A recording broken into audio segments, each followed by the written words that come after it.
ہم دیکھیں گے فیض احمد فیض صاحب کی یہ نظم جو ہے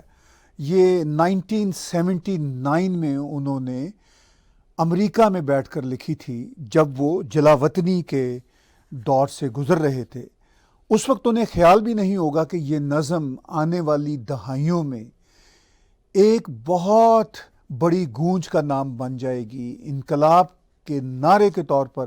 جانی جائے گی، اور اس کے ساتھ ساتھ متنازع بھی ہو جائے گی۔ اس کو ہر طرح کے گروہ اپنے اپنے طور پر استعمال کریں گے۔ میں گواہ ہوں لمحوں کا، جب ہم نے لاہور میں یہ نظم سنی 1979 میں، یہ نظم انہوں نے امریکہ میں بیٹھ کر لکھی، جیسا میں نے ابھی کہا 1981 میں ان کی اس کلیات میں نسخہ ہائے وفا کہ جو 7ویں شعری مجموعہ میں، یعنی 7th کلیکشن آف پوئٹری میں ان کی کتاب میں یہ نظم چھپتی ہے، اور اس کا عنوان جو ہے اس وقت ایسا تھا کہ جس کی وجہ سے شاید فوری طور پر کسی کی توجہ بھی نہیں گئی ہوگی۔ وہ عنوان تھا قرآن شریف کی ایک آیت میں سے انہوں نے ایک ٹکڑا لیا، وَيَبْقَى وَجْهُ رَبِّكَ۔ اب یہ تھا وہ، اس کا بھی اگر ترجمہ ہم دیکھیں کہ وہ یہ ہے کہ تمہارے رب نے ہی رہ جانا ہے، اس کی ہی برتری ہونی ہے، لیکن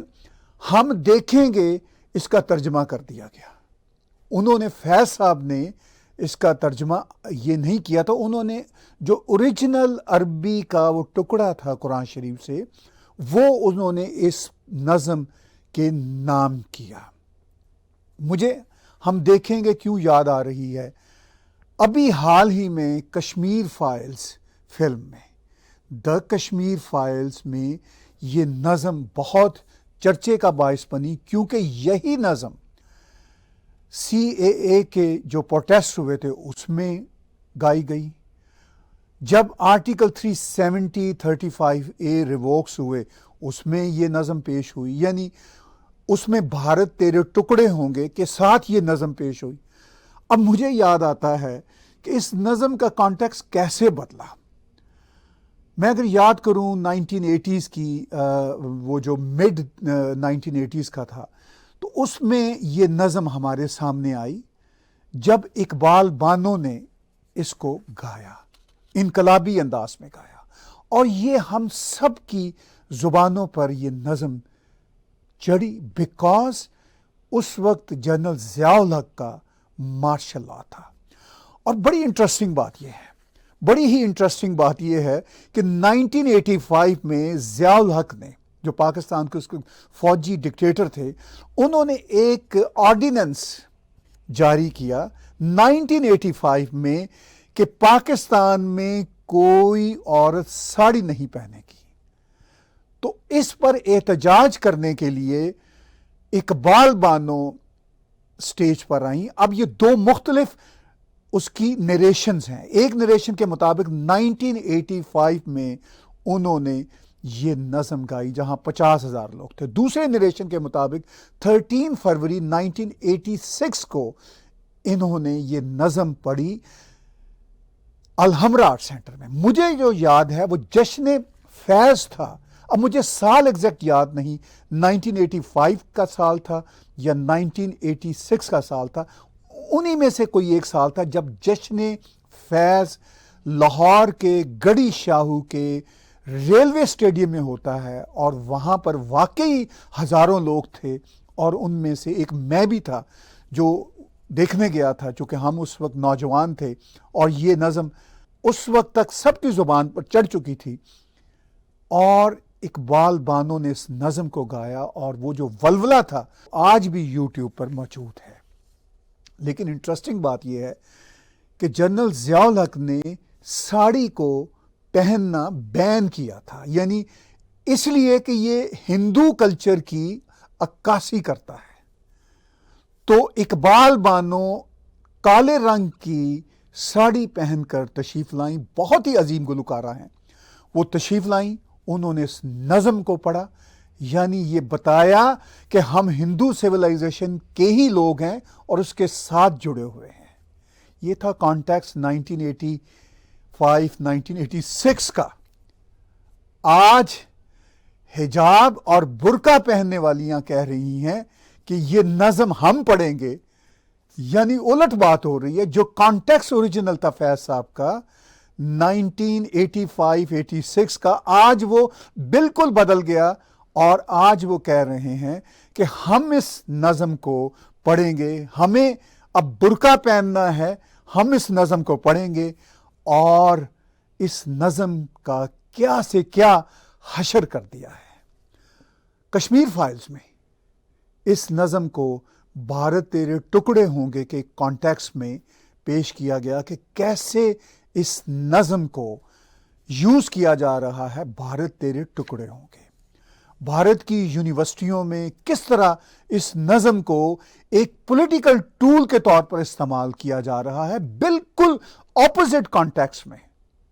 ہم سے پوچھے کوئی، مجھ سے پوچھے کوئی، میں تو اس نظم کے اوریجن کا گواہ ہوں۔ I am the witness of this poem. اس پوم کا کبھی بھی ٹائٹل ہم دیکھیں گے نہیں تھا، وہ ایک قرآن شریف کی سورہ رحمان کی ایک آیت ہے، اس میں سے لیا گیا، اس آیت کے ٹکڑا سے لیا گیا،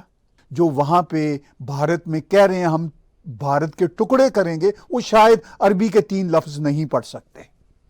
تو وہ بڑی سہولت سے ہم دیکھیں گے پہ ہی فوکس کر رہے ہیں، اور کہہ رہے ہیں کہ ہم دیکھیں گے، کشمیر کی آزادی بھی لے کر رہیں گے، پاکستان کے ساتھ ملائیں گے۔ جن کو اردو ہندی پڑھنا بھی نہیں آتی، جیسے اروندھتی رائے ہیں، وہ بھی اس نظم کو اب یاد کر گئی ہیں۔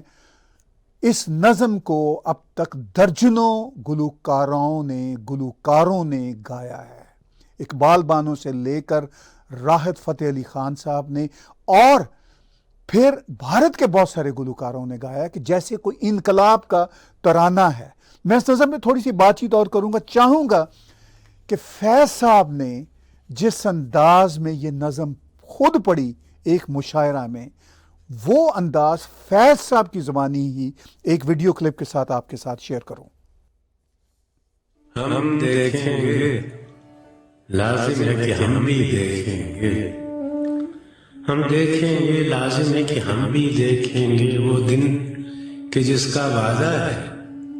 جو لوح ازل میں لکھا ہے، جب ظلم و ستم کے کوہ گراں روئی کی طرح اڑ جائیں گے، ظلم و ستم کے کوہ گراں روئی کی طرح اڑ جائیں گے، ہم محکوموں کے پاؤں تلے جب دھرتی دھڑ دھڑکے گی، ہم محکوموں کے پاؤں تلے جب دھرتی دھڑ دھڑکے گی، اور اہل حکم کے سانو جب بجلی کڑکڑ کڑکے گی، جب عرض خدا کے کعبے سے سب اٹھوائے جائیں گے، ہم اہل صفا مردود حرم مسند پہ بٹھائے جائیں گے، سب تاج اٹھائے جائیں گے، سب تخت گرائے جائیں گے، سب تاج اٹھائے جائیں گے، سب تخت گرائے جائیں گے، بس نام رہے گا اللہ کا، بس نام رہے گا اللہ کا، جو ہے بھی ہے حاضر بھی، جو منظر بھی ہے ناظر بھی، اٹھے گا حق کا نعرہ، اٹھے گا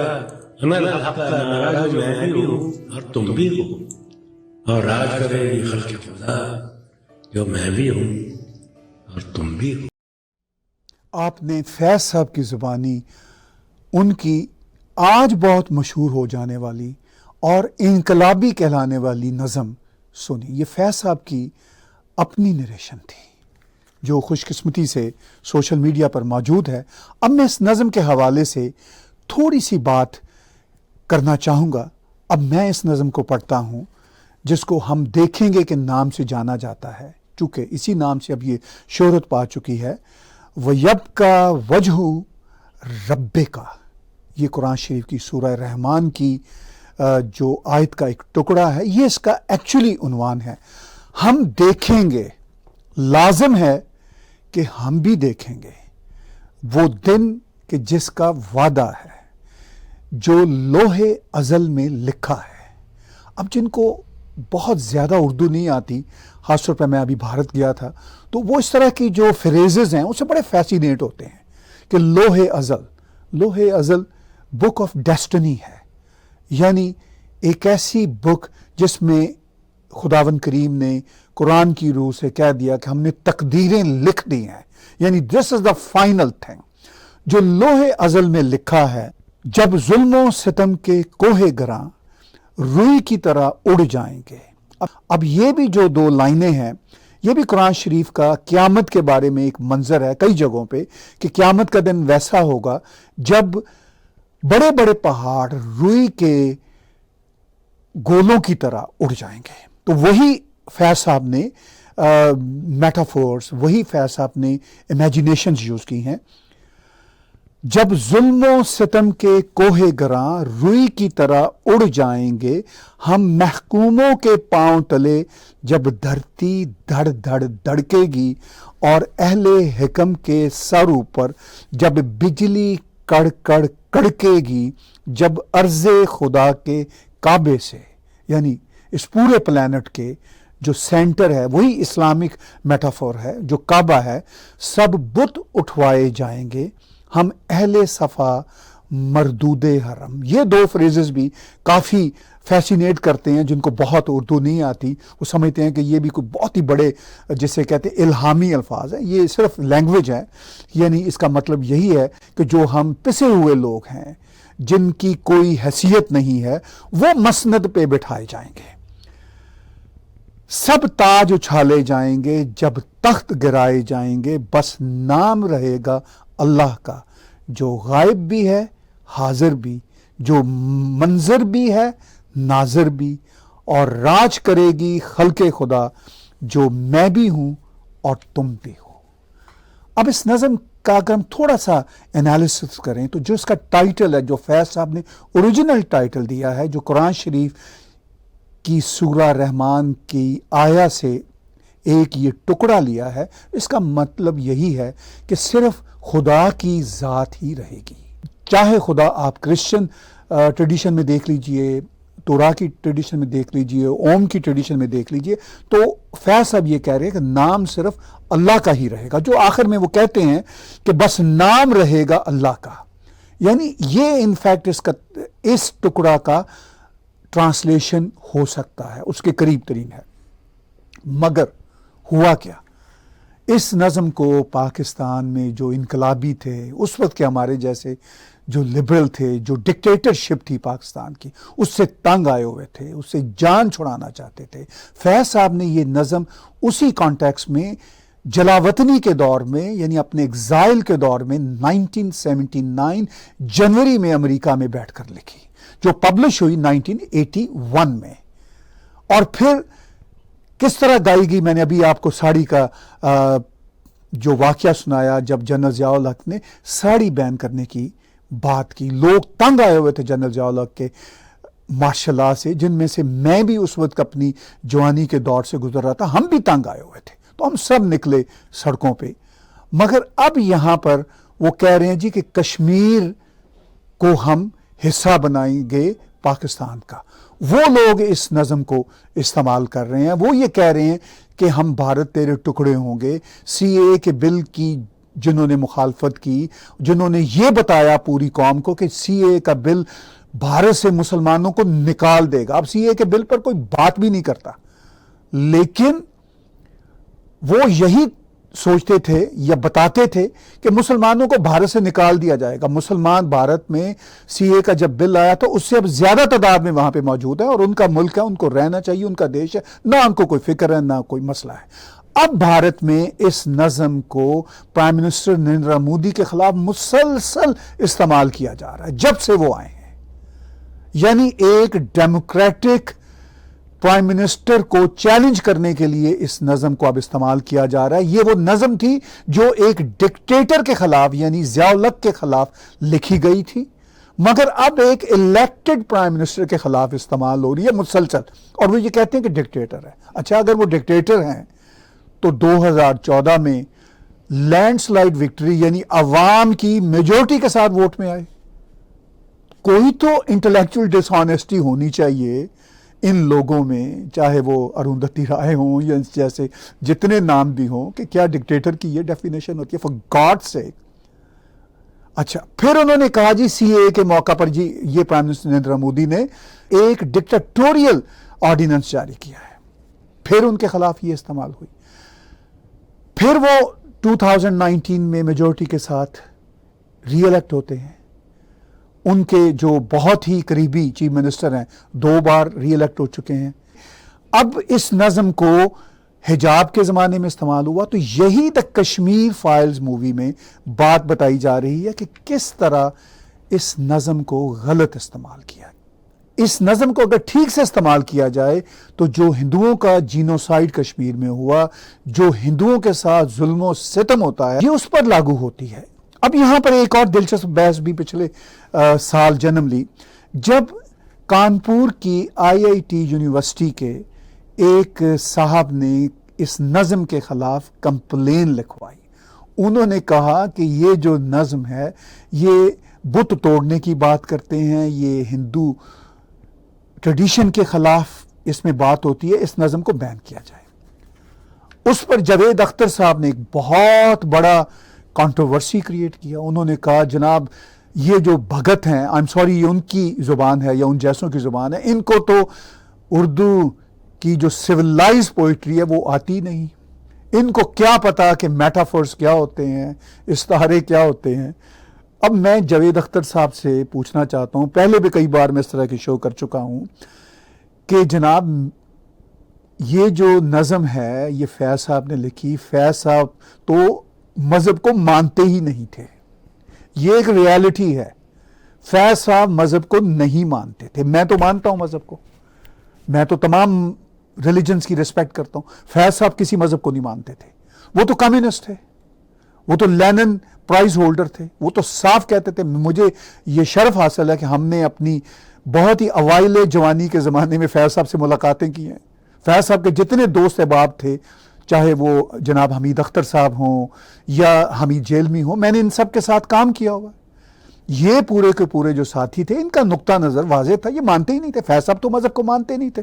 اچھا مذہب کو نہ ماننے کے باوجود بھی ان کی چونکہ عربی پر بہت اچھی گرفت تھی، وہ غالباً حافظ قرآن بھی تھے،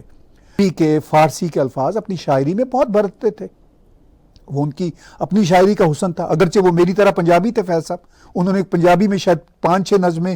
ہی کہی ہیں، اس سے زیادہ انہوں نے نہیں کہا، انہوں نے پنجابی میں کوئی کلام خاص نہیں کہا، وہ ایک الگ بحث ہے۔ لیکن فیض صاحب کی پوری ڈکشن جو ہے اس میں وہ مذہبی ہے، یعنی انٹرسٹنگ بات ہے کہ ایک ایسا انقلابی شخص جو کمیونزم کے پرچار کی بات کرتا ہے، سوویت یونین کا اس وقت کا ایوارڈ یافتہ ہے، جو مذہب کو نہیں مانتا تھا، وہ مذہبی لینگویج پڑھتا رہا ہے پوری کی پوری۔ اب وہ بھارت میں جاوید اختر صاحب نے اور وہ جو بھارت کی سو کالڈ ایلیٹ کلاس ہے، انہوں نے یہی کہا جی کہ فیض صاحب کے یہ جو میٹافورس ہیں یہ تو مذہبی بھی نہیں ہے، بس یہ تو ایسے ہیں کہ جیسے انقلاب کی باتیں ہیں، یعنی بہت انٹرسٹنگ باتیں ہیں، اور یہ جاوید اختر کہہ رہے ہیں۔ اب جاوید اختر صاحب اردو گھرانے سے ضرور ہیں، مگر اردو کی سیریس شاعری میں ان کا کوئی تذکرہ نہیں ہوتا، ان کے فلمی گانے جو ہیں وہ مقبولیت کی حد تک ہیں، ان کا کوئی ذکر نہیں ہوتا۔ اردو شاعری بھارت سے لے کر پاکستان تک اتنی انرچڈ شاعری ہے، اس پہ تو میں اقبال ساجد کے 2 یہاں پہ شعر پڑھنا چاہوں گا، جو بہت ہی عمدہ شاعر تھے، جو بیچارے تپدق سے یعنی ٹوبرکلوسس سے پیسے نہ ہونے کے ہاتھوں مارے گئے، پارک ٹی ہاؤس لاہور میں مجھے ملا کرتے تھے، اور وہ بیچارے سب سے کہتے تھے کہ مجھے 100 روپیہ دے دو اور میں آپ کو ایک غزل لکھ کر دے دوں گا، اپنے نام سے چھپوا لیں۔ وہ اتنی غربت کا شکار تھے اور اتنے بڑے شاعر تھے۔ ان کے 2 شعر دیکھیے جو انہوں نے فیض صاحب پر بھی چوٹ کی، فراز صاحب پر بھی چوٹ کی، سن لیجئے۔ نئے زمانے میں ان کا جواز کچھ بھی نہیں، فراق و فیض و ندیم و فراز کچھ بھی نہیں۔ اب اردو کے 4 بڑے شاعروں کو وہ رد کر دیتے ہیں، کہتے ہیں فراق و فیض و ندیم و فراز کچھ بھی نہیں۔ مجھے وہ واقعہ یاد ہے جب احمد فراز صاحب انہیں لاہور میں ملے، میں بھی وہاں پر تھا، احمد فراز صاحب نے کہا، گلہ کیا اقبال ساجد سے کہ یار اقبال ساجد آپ نے زیادتی کی ہے کہ میرا نام بھی اس میں لے آئے ہیں۔ انہوں نے کہا فراز آپ تو اس قابل بھی نہیں ہیں کہ میں آپ کا نام لاتا، مگر قافیے اور ردیف کی مجبوری کی وجہ سے آپ کا نام لایا ہوں۔ چونکہ پہلے مصرے میں ہے نئے زمانے میں ان کا جواز کچھ بھی نہیں، فراق و فیض و ندیم و فراز کچھ بھی نہیں. یہ وہ شاعروں کی آپس میں چپکلش ہوتی تھی جس میں وہ بڑے بڑے لوگوں کو نہیں مانتے تھے. میں اقبال ساجد صاحب کی اس بات سے متفق نہیں ہوں کہ فراق و فیض و ندیم و فراز کچھ نہیں ہے. یہ میرے نزدیک یہ بہت اہم شاعر ہیں، مگر کوئی ایسی بات بھی نہیں ہے کہ یہ کوئی فائنل ورڈکٹس انہوں نے کہہ دی ہیں. وہ جو کانپور کے ایک استاد نے وہاں پہ کمپلین لکھائی، وہ کمپلین بھی قابل توجہ ہے کہ اس شاعری کو جس کانٹیکس میں ہم بھارت کے اندر استعمال کیا جا رہا ہے کہ اللہ اکبر ٹوٹ کے رہے گا انڈیا، تو اس طرح کے جو وہاں پہ چل رہے ہیں، تو اس میں ان کی کمپلین لکھانا بہرحال ان کے نزدیک امپورٹنٹ ہے. اب دیکھیے اقبال ساجد کی اسی غزل میں سے ایک اور شعر کمال کا شعر ہے. وہ کہتے ہیں، بلکہ میں 2-3 شعر پڑھوں گا. اب وہ جو فراز، فیض اور ندیم صاحب کی بات کرتے ہیں، کہتے ہیں کہ نہ ان کا لہجہ نیا ہے نہ ان کی سوچ نہیں، یہ فکر گر نظریہ تراز کچھ بھی نہیں، لکھیں اصول مگر اپنی منفعت کے لیے، کھلا یہ راز کہ یہ نعرہ باز کچھ بھی نہیں. اتنا بڑا شعر ہے. یہ میرا خیال ہے ارون دتی رائے سے لے کر تمام ٹکڑے ٹکڑے گینگ کے لوگوں پر لگتا ہے. انہوں نے کہا، یہ اقبال ساجد نے کہا، لکھیں اصول مگر اپنی منفعت کے لیے. اس کے معنی ہے کہ یہ جو اصولی باتیں کرتے ہیں یہ صرف پیسہ کمانے کے لیے کرتے ہیں. کھلا یہ راز کہ یہ نعرہ باز کچھ بھی نہیں. انہوں نے کہا یہ ہم پہ کھل گئی بات کہ یہ جو نعرے لگاتے ہیں نا، یہ صرف پیسے لینے کے لیے کام کر رہے ہیں، کچھ نہیں کر رہے. یہ اقبال ساجد نے کم از کم 30 سے 35 سال پہلے یہ غزل لکھی تھی. 25 سال پہلے تو انہوں نے خود مجھے یہ غزل سنائی تھی اور ان کی کتاب میں بھی شامل ہے. تو یہ ہے صورتحال، جو انہوں نے 30-35 سال پہلے بات کی وہ آج سچی ثابت ہو رہی ہے. اب ان کی ایک اور غزل میں سے میں 2-3 شعر آپ کے ساتھ اس لیے شیئر کرتا ہوں کہ آپ جانیں کہ وہ کتنے بڑے شاعر تھے. اقبال ساجد کا ایک شعر ہے، جہاں بھونچال بنیاد فصیل و در میں رہتے ہیں، ہمارا حوصلہ دیکھو ہم ایسے گھر میں رہتے ہیں. یہ ہیں وہ عظیم شاعر اقبال ساجد. میرے نزدیک فیض صاحب بھی عظیم شاعر ہیں، فراز صاحب بھی عظیم شاعر ہیں، فراق صاحب بھی، فراز صاحب بھی، ندیم صاحب بھی، فیض صاحب بھی. لیکن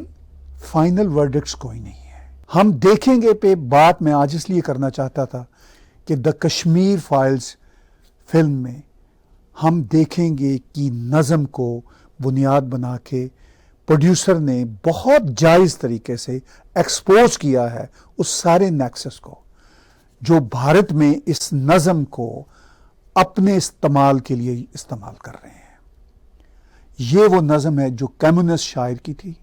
ایک غیر مذہبی شاعر کی تھی. اس کو گایا گیا، مقبول ہوئی، چونکہ ساڑی نہ پہننے کا آرڈیننس جنرل ضیاء کا آیا تھا. لیکن اب یہی نظم جماعت اسلامی والے گا رہے ہیں، اب یہی نظم برقع پہننے والے گا رہے ہیں. یہ ہے صورتحال. کانٹیکس ہی بدل گیا. اور پھر جب جاوید اختر جیسے شاعر یہ بتانے کی کوشش کرتے ہیں کہ بھئی ہمیں یہ نظم کا پتہ ہے، آپ میں سے کسی کو اس نظم کا نہیں پتہ، اگر آپ اس نظم کو اس کے اصل کانٹیکس میں دیکھیں گے تو آپ غلط ہیں. وہ یہ کہتے ہیں کہ میں میٹافوریکلی آپ کو بتاتا ہوں،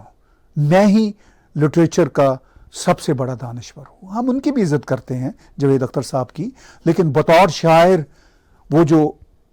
اقبال ساجد نے کہا تھا نا 4 بڑے شاعروں کو کہ ان کا بھی جواز نہیں ہے، حالانکہ وہ اقبال ساجد کا مصرع بنانے کا ایک انداز تھا. شاید جاوید اختر تو واقعی ہی اس جواز میں کہیں نہیں آتے. اردو کے جو عظیم الشان شاعر ہیں، جاوید اختر کا نام ان کی فہرست میں کہیں نیچے بھی آنے کا امکان نہیں ہے. فلموں کے لیے گانے لکھ لینا ایک الگ بات ہے. اردو لٹریچر کے بڑے ناموں کو یا ہندی لٹریچر کے بڑے ناموں کو آپ جب پڑھتے ہیں تو ان کے کانٹیکس میں پڑھیے، ان کو پولیٹیسائز نہ کیجیے اور اپنی مرضی سے معنی نہ نکالیے. میں نے کوشش کی ہے کہ آج ہم دیکھیں گے کہ نظم کو اس کے پورے اصل کانٹیکس کے ساتھ مختصراً آپ کے سامنے پیش کیا جائے. لیکن ایک بات طے ہے کہ اس نظم میں جو بات بار بار کی جاتی ہے، میں آخر میں اس پہ ضرور بات کروں گا، کہ جب یہ کہا جاتا ہے کہ ظلم و ستم کے کوہ گراں روئی کی طرح اڑ جائیں گے، اس کو آج بھارت کے خلاف استعمال کرنے والے، ایک الیکٹڈ پرائم منسٹر کے خلاف استعمال کرنے والے یہ سوچیں کہ اگر اسی الیکٹڈ پرائم منسٹر کی میجورٹی نے استعمال کیا انہی شبدوں کو جنہوں نے ان کے ساتھ ظلم کیا ہے سینکڑوں سالوں سے، یعنی ہندو میجورٹی کے ساتھ جتنا ظلم آج کے بھارت تیرے ٹکڑے ہوں کے لوگوں نے کیا ہے، یعنی ہندو میجورٹی کے ساتھ جتنا ظلم بھارت کی وہ کمیونٹی جو یہ نعرے لگا رہی ہے کہ بھارت تیرے ٹکڑے ہوں گے وہ کر چکی ہے، اس پہ ان کو اس میجورٹی سے معافی مانگنا ہوگی۔ انہوں نے اس میجورٹی کو مائنورٹی سے بھی زیادہ برا ٹریٹ کیا ہے، ان کو دل سے معافی مانگنا ہوگی کہ ہندوؤں کے ساتھ آج تک کتنا ظلم ہوا ہے، اور آج بھی ایک الیکٹڈ پرائم منسٹر کو یہ تسلیم نہیں کرتے، اس کے ماننے والوں کو یا اس کو ووٹ جس نے دیا ہے اس کو یہ تسلیم نہیں کرتے، اور یہ اپنی ہی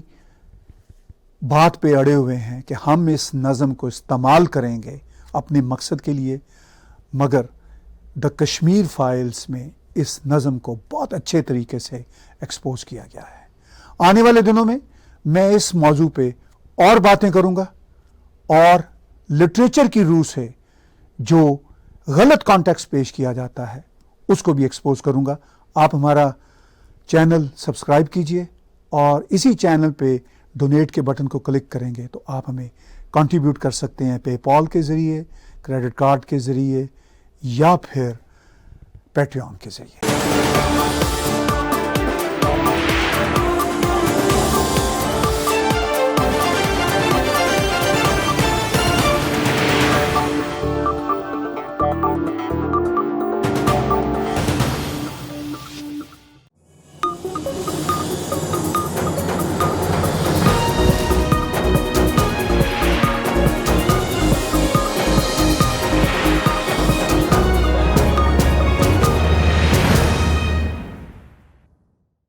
Subscribe Tag TV YouTube channel and press the notification button.